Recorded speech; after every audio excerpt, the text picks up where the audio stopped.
જય સ્વામિનારાયણ મિત્રો, આજે આપણે બનાવીશું કસૂરી મેથી પૂરી. તો તેના માટે આપણે 1.5 વાટકો જેટલો રોટલીનો ઝીણો લોટ લઈશું. પછી તેની અંદર આપણે 1 ચમચી જેટલી અંદર હળદર ઉમેરીશું.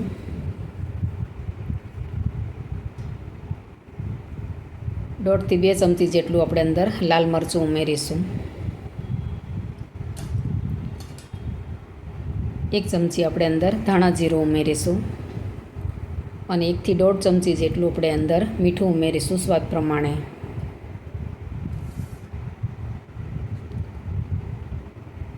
પછી તેની અંદર આપણે અડધી ચમચી જેટલી હિંગ ઉમેરીશું અને 1 નાની વાટકી જેટલી આપણે અંદર કસૂરી મેથી છે તે અંદર ઉમેરીશું અને તેની અંદર આપણે 1.5 પાવડું જેટલું તેલ મોણ માટે નાખીશું. અડધી ચમચી જેટલા આપણે અંદર હાથમાં ચોળીને અજમા અંદર ઉમેરીશું. પછી બધું આપણે હાથની મદદથી બધું મિક્સ કરી દઈશું.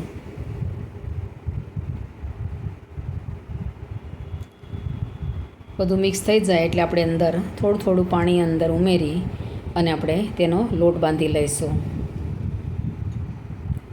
પાણી અંદર આપણે થોડું ઉમેરતા જઈશું કે જેથી કરીને ઢીલો ના થાય.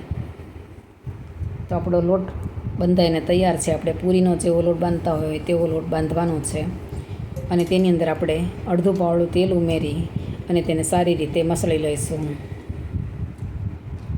પછી તેના આપણે પૂરી બનાવાય એવડા નાના આપણે તેના લુવા બનાવી લઈશું. આવી રીતે બધા કરી દઈશું એટલે બધી પૂરી છે તે એક સરખી થાય. પછી તેને હાથની મદદથી આવી રીતે તેને પ્રેસ કરી અને સરસ ગોળ બનાવી દઈશું. તો આ રીતના આપણે બધા ગોળિયા છે તે પૂરીના વાળી લઈશું. તો આપણે બધા ગોળિયા વળાઈ ગયા છે. હવે તેને આ પૂરી બહુ મોટી પણ નહીં અને બહુ નાની નહીં અને બહુ જાડી પણ નહીં અને બહુ પતલી પણ નહીં એવી આપણે પૂરી વણી લઈશું. તેની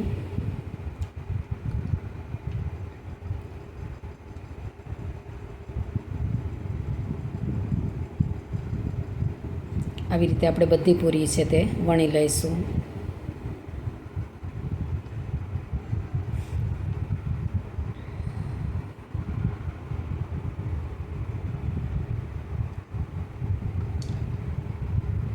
તો આવી રીતે આપણે બધી વણીને પૂરી તૈયાર કરી દીધી છે. હવે ગેસની ફ્લેમ ચાલુ કરી અને આપણે તેલ ગરમ કરવા માટે મૂકી દઈશું. તેલ ગરમ થઈ જાય એટલે આપણે તેની અંદર આપણે પૂરી છે તે આપણે તળી લઈશું.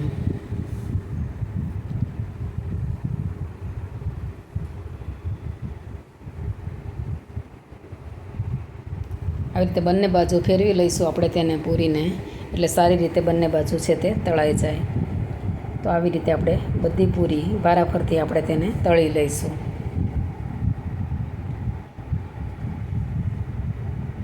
આ પૂરી છે તે ગમે તે આપણે લિક્વિડ છે, દૂધપાક છે કે ગમે એ લિક્વિડ હોય તેની સાથે બહુ જ ટેસ્ટી એવી લાગે છે અને કેરીના રસ સાથે પણ બહુ સરસ લાગે છે. તો આપણી બધી પૂરી બનીને તૈયાર છે. જો તમને મારી રેસીપી ગમે તો તેને લાઈક, શેર અને સબસ્ક્રાઈબ જરૂરથી કરજો અને કમેન્ટ કરીને કહેજો કે તમને મારી રેસીપી કેવી લાગી અને બેલ આઇકન દબાવવાનું ના ભૂલશો જેથી કરીને તમને પહેલાં નોટિફિકેશન મળે.